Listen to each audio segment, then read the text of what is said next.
This summer, Book TV is asking, what are you reading? Hi, my name is Michele Bachmann. I'm a member of Congress from Minnesota's 6th Congressional District.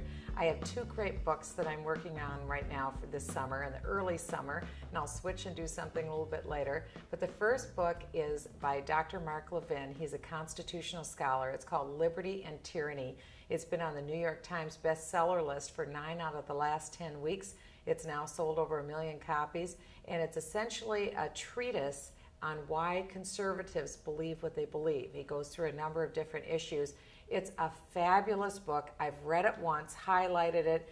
It's all dog-eared, the pages. I've written notes in all of the margins. I'm quoting Dr. Levin's book on Liberty and Tyranny everywhere I go, and I urge people to read his book. It's fabulous. I'm going through it a second time now and taking more notes on it. I'm also working on another book by a great lady that I've heard several times speak about the book, and it is The Forgotten Man by Amity Shlaes. It's so timely because she's writing the history of the Hoover and years of FDR and the Great Depression. And the forgotten man is the American taxpayer who's paying for all of the expense for building up the welfare state.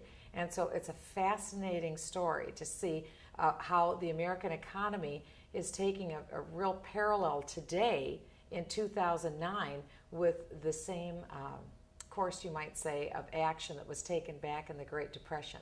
So this is very instructive for members of Congress right now, very pertinent to what we're doing, because if we're going to apply the principles of big government interventionism, we see how it played out in the 1930s, and it proved to actually prolong the Depression rather than shorten Depression. So The Forgotten Man is a great book. Plus, we've been able to hear from her personally.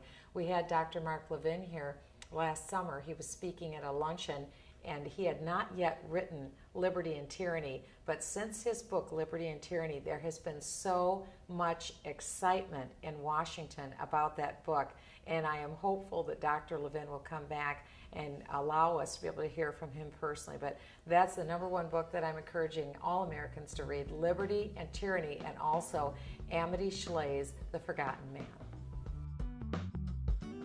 To see more summer reading lists and other program information, visit our website at booktv.org.